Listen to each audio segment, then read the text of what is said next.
أعوذ بالله من الشيطان الرجيم. بسم الله الرحمن الرحيم.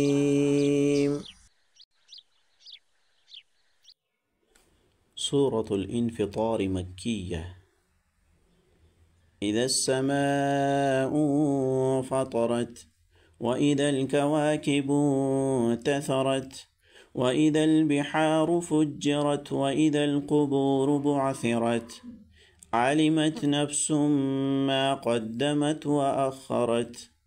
يا أيها الإنسان ما غرك بربك الكريم الذي خلقك فسواك فعدلك في أي صورة ما شاء ركبك.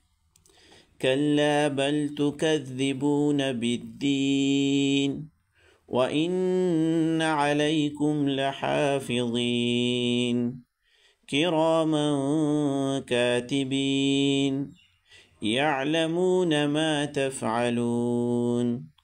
إن الأبرار لفي نعيم وإن الفجار لفي جحيم يصلونها يوم الدين وما هم عنها بغائبين. وما أدراك ما يوم الدين ثم ما أدراك ما يوم الدين يوم لا تملك نفس لنفس شيئا والأمر يومئذ لله.